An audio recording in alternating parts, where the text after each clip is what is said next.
Revue de presse pour refermer cette édition, deux sujets font la une des quotidiens. L'affaire des 49 militaires ivoiriens arrêtés au Mali et la première session ordinaire du CES, le Conseil économique et social. C'est Kouzango.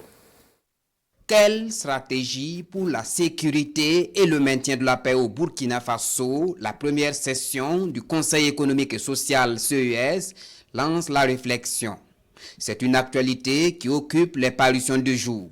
Selon le journal Le Pays qui reprend les propos du président de l'institution, la question de l'insécurité est une préoccupation majeure qui interpelle tous citoyens burkinabés. C'est pourquoi le CES a décidé de jouer sa partition en menant des réflexions. Dans les colonnes de Aujourd'hui au Faso, Bonaventure Ouedraogo, président du CES, sonne le réveil en ces termes. L'on n'a pas besoin d'être un génie ou de consulter le devin de son village pour savoir que les fondements de la nation vacillent et qu'il est urgent de trouver des solutions à la crise multidimensionnelle que vit le Burkina. À ce sujet, le journal de tous les Burkinabés titre à sa une « Maintien d'une paix durable ». Les membres du Conseil économique et social réfléchissent à des actions endogènes.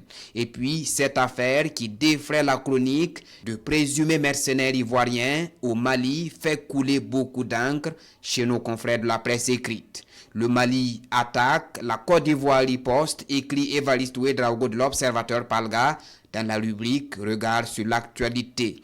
Entre accusations et sommations de libération, le ton monte et la guerre des communiqués est d'ores et déjà déclarée entre Abidjan et Bamako, analyse l'observateur Palga. Alassane Ouattara a-t-il vraiment intérêt à déstabiliser le pouvoir de Bamako? Pour tout dire, l'analyste de l'observateur Palga a le sentiment que Assimi Goïta, perché sur la colline du pouvoir, voit des complots partout. Le journal Le Pays est prudent car pour les tombeurs d'Ibeka, en arrivant karma à mettre les godasses dans le plat et en accusant ouvertement Abidjan de volonté de déstabilisation de la transition, l'on suppose qu'il dispose d'arguments et de preuves beaucoup plus solides que le manque d'ordre de mission par exemple. Et si c'était rien qu'une banale affaire de sous, s'exclame l'édito de Aujourd'hui au Faso. En tous les cas, cette affaire n'a pas fini de dévoiler ses secrets.